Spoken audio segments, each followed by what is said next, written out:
Hello friends, જય માતાજી. કેમ છો તમે બધા? મજામાં દશો. તો સ્વાગત છે તમારું અમારી રસોઈની ચેનલમાં.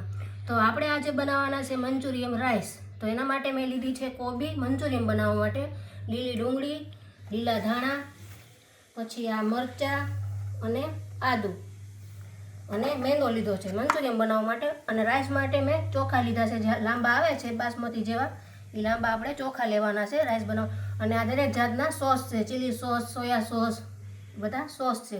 અને રોજિંદા મસાલા તો આપણે હોય જ તે, નમક ને બધા. તો ચાલો આપણે બનાવશું પહેલાં મંચુરિયમ. એના માટે આપણે દૂધીને ખમણી લઈ. અને લસણ હજી અમારે આવ્યું નથી, બજારમાં પડ્યું છે. લસણ આવે એ આમાં આપણે નાખવાનું છે, એડ કરવાનું છે. તો ચાલો આગળની આપણે પદ્ધતિ તમને બતાવી કેમ કરવાનું છે.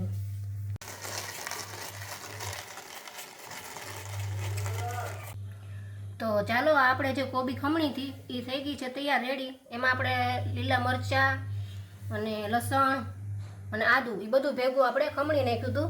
હવે એમાં નાખી દઈશું આપણે લીલી ડુંગળી થોડી, ધાણા નાખી દઈશું ઝાઝા બધા મંચુરિયમમાં. પછી આપણે મંચુરિયમ રાઈસ કરવાના છે, એટલે એના માટે આપણે પોચા મંચુરિયમ જોઈએ. તો એના માટે મેં 1 ચમચી જેટલો સોડા લઉં છું, જે આપણે ભજીયામાં એમાં નાખતા હોય છે એ સોડા લેશું આપણે. હળદર લેશું 1 ચમચી, 1 ચમચી જેટલી જીરું લેશું, અને આ છે 1 વાટકી જેટલો મેંદો લઈ લેશું. હવે એને આપણે બોલ બનાવી લઈશું. આમાં આપણે પાણી નાખવાનું નથી, કેમ કે કોબીમાં આપણે પાણી હોય જ છે, એટલે આપણે એને બધું આવી રીતે મિક્સ કરી લેવાનું છે અને બોલ બનાવી લેવાના છે. આમાં મરચું આપણે એટલે નથી નાખ્યું, કેમ કે આપણે આમાં લીલા મરચાં તીખા નાખ્યા છે, એટલે આપણે આમાં લાલ મરચુંનો ઉપયોગ કર્યો નથી. આવી રીતે આપણે એને ભરપૂર મસાલાથી સરસ મજાના બોલ બનાવી લેવાના છે.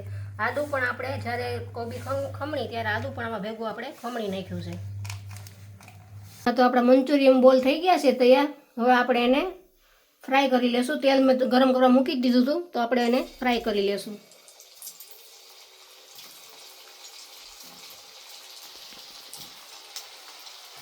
એકદમ ફૂલ તેલ આવી જાય, ગરમ થઈ જાય પછી જ નાખવાનું, એટલે એકબીજામાં ચોંટે નહીં.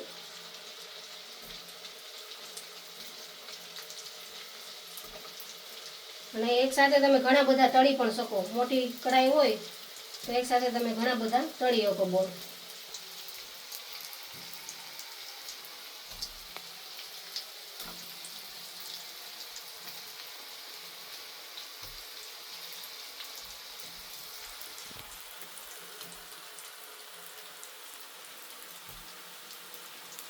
આ તમે જોઈ શકો છો, આપણે બ્રાઉન કલરના મંચુરિયમ તળાઈ ગયા છે, અને આપણે બહાર કાઢી લેશું.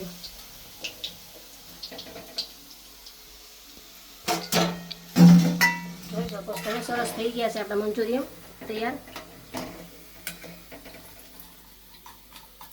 તો ચાલો આપણા જે મંચુરિયમ બોલ હતા એ થઈ ગયા છે તૈયાર. અને આ બધા મસાલા, ડુંગળી, લસણ, વટાણા, ટમેટાનું ગ્રેવી અને આપણું તેલ આવી ગયું છે.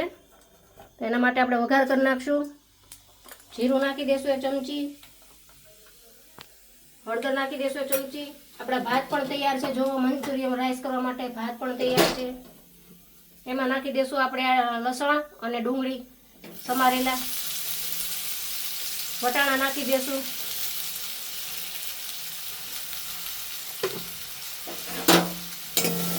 વટાણા છે એટલે ઘડીક વાર એને પાકવા દેશું, આપણે સરખી રીતે ચડવા દેશું. મીઠું નાખી દઈશું 1 ચમચી.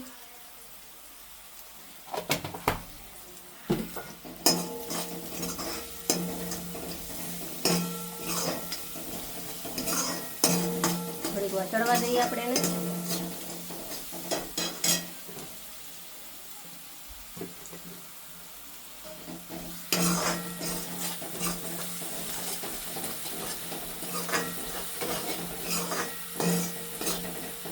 જ્યાં સુધી આપણો મસાલો બધો ચડી ન જાય ત્યાં સુધી આપણે એને આવી રીતે ફાસ્ટ ગેસે ચલાવતા રહેવાનું છે. ઘડીક વાર એને આપણે ચડવા દેવાનું. આપણે ચડી ગયું છે વટાણા અને ડુંગળીની હવે આપણે ટમેટાની પ્યુરી નાખી દઈશું અંદર.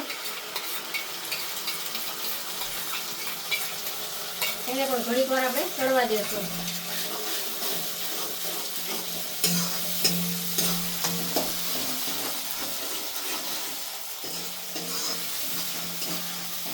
જ્યાં સુધી આપણું તેલ ઉપર ન આવે ત્યાં સુધી એને આપણે ટમેટાની પ્યુરીને ચડવા દેવાની છે. અને આપણે ચડવા દઈશું થોડીક વાર. હવે આપણે આ બધો જ મસાલો પ્યુરી ટમેટાની પ્યુરીની બધું થઈ ગયું છે તૈયાર. હવે એમાં આપણે નાખી દઈશું આપણા બોલ, મંચુરિયન બોલ નાખી દઈશું. એને હલાવી લઈશું આપણે સરસ રીતે. પછી એને તીખાશ આપવા માટે આપણે લાલ મરચું પણ નાખશું. લીલું તો નાખ્યું જ છે પણ લાલ મરચું પણ 1 ચમચી નાખશું. તીખા હોય ને એમ શિયાળામાં વધારે સારું લાગે તીખું ખાવામાં. પછી આ બધા આપણા સોસ છે એ નાખી દઈશું. થોડા સોસ નાખી દેવું.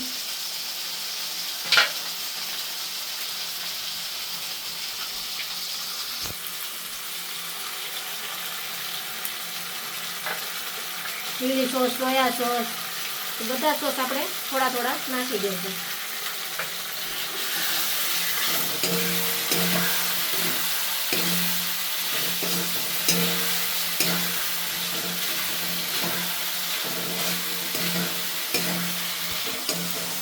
હવે એમાં આપણે થોડું પાણી નાખી દઈશું. થોડુંક નાખશું, બહુ નહીં નાખી.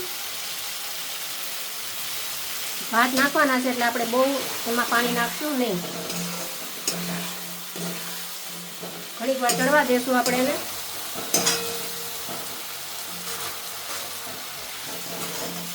પછી આપણા જે ભાત તૈયાર છે, ભાત આપણે જોઈશો તમે, લાંબા ભાત આપણે બનાવ્યા છે. જે લાંબા ભાત આવે છે એ બનાવ્યા છે, ગરમ જ છે હજી. એ ભાત આપણે નાખી દઈશું આમાં બધા.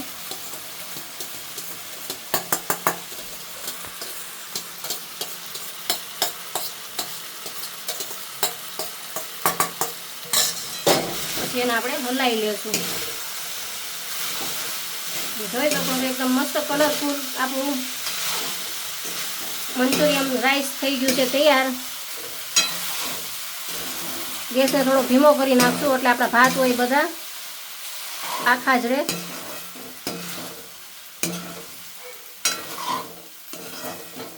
એને સરખી રીતે આપણે હલાવી લઈશું એટલે મસાલો બધો સરસ રીતે એમાં ભળી જાય.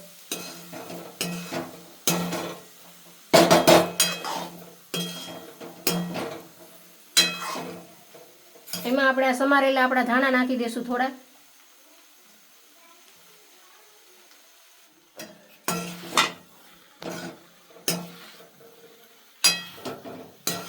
હવે એને આપણે સર્વિંગ બાઉલમાં કાઢી લેશું.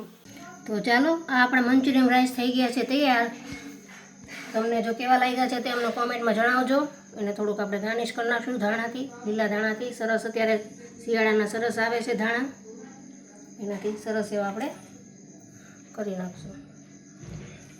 જો સારા લાગ્યા હોય તો અમને કોમેન્ટ કરજો, લાઈક કરજો અને સબસ્ક્રાઈબ કરવાનું તો ભૂલતા જ નહીં. તો મળશું આપણે બીજી નવી રેસીપીમાં. આવજો.